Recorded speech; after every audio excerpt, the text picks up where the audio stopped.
ये बात करीब तब की है जब मेरी स्कूल में छुट्टियां चल रही थी। मैं अपनी ग्रैंडमा से काफ़ी कम मिल पाता था क्योंकि मुझे टाइम नहीं मिलता था। सो उस समय मेरी छुट्टियां थी। सो मैंने डिसाइड किया कि मैं अपनी ग्रैंडमा के पास रहने के लिए जाऊं। वो एक अपार्टमेंट में रहती थी और उनकी जो बिल्डिंग थी उसके आसपास ज़्यादा घर नहीं थे, या फिर मैं कहूँ कि उनका घर एक ऐसे एरिया में था जो कि सिटी से थोड़ा सा दूर था। एंड इसलिए मुझे वो जगह काफ़ी पसंद भी आती थी। बट हाँ, वो थोड़ी सी फ्री की भी थी। लेकिन एक अच्छी बात ये थी कि उधर काफ़ी पेड़ पौधे थे और वो जगह शहर के शोर से काफ़ी दूर थी। सो इस वजह से वो जगह काफ़ी शांति से भरी हुई रहती थी।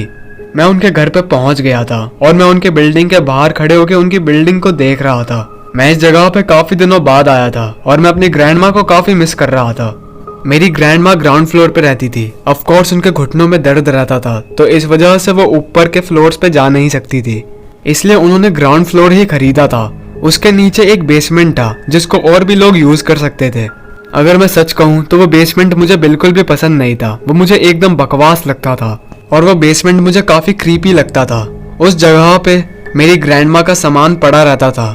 जब मैं उधर गया तब मैंने देखा उधर एक वॉशिंग मशीन और एक हीटर रखा हुआ था। मैं अपनी ग्रैंडमा से मिलने के लिए गया। उनकी पीठ में अक्सर काफी दर्द रहता था।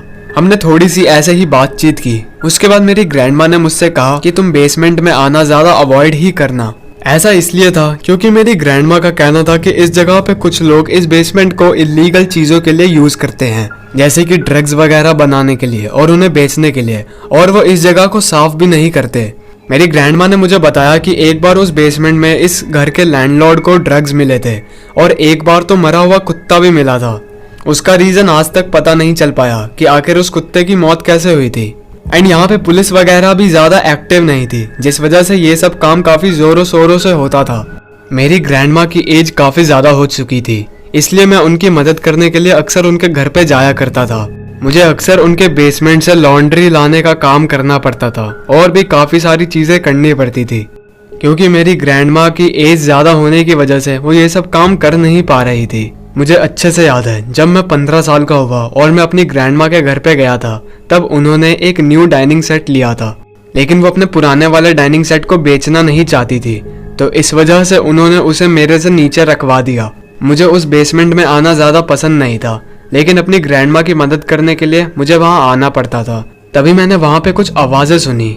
वो आवाजें काफी अजीब सी थी।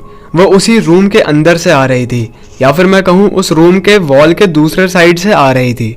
शुरू में मुझे लगा कि ये आवाज किसी चूहे की या फिर किसी बिल्ली की वजह से आ रही होगी, लेकिन मैं गलत था, क्योंकि जब मैंने उस आवाज को थोड़ा सा और ऑब्जर्व किया तब मैंने ये पाया कि उस आवाज में कुछ तो पैटर्न था। वो आवाज मेरे काफी पास से आ रही थी एंड मुझे ये रियलाइज हो गया कि वो मेरे सामने वाली वॉल से आ रही है। मैं उस दीवार के पास गया और उधर कान लगा के उस आवाज को सुनने लगा। उस आवाज में एक पैटर्न था। उस आवाज का पैटर्न कुछ इस तरीके से था।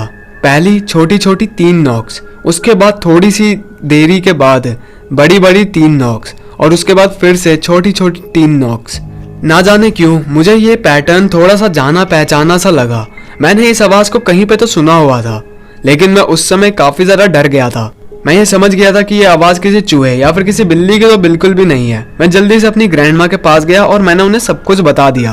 तभी मेरी ग्रैंडमा ने मुझे बताया, अरे ये तो SOS कोड है जिसको यूज किया जाता है जब कोई हेल्प मांग रहा होता है। मैंने उन्हें बताया कि ये आवाज मुझे बेसमेंट में आ रही थी। मैं उन्हें लेके बेसमेंट में गया। उन्होंने भी उधर उस आवाज को सुना। वो काफी टेंशन में आ गई और उन्होंने जल्दी से पुलिस को फोन किया। पुलिस वहां पे आई। पुलिस उस बेसमेंट से अटैच्ड एक रूम के अंदर गई। उधर एक क्लोजेट रखा हुआ था और तब उन्होंने ये देखा कि वो आवाज उस क्लोजेट में से आ रही थी।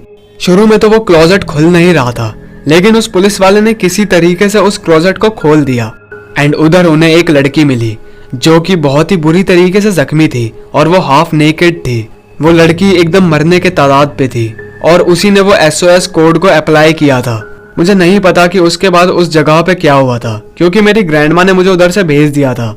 बट मैं ग्लैड हूँ कि उस दिन मैंने उसके SOS कोड को सुना और शायद मैंने एक लड़की की अनजाने में ही जान बचा ली थी।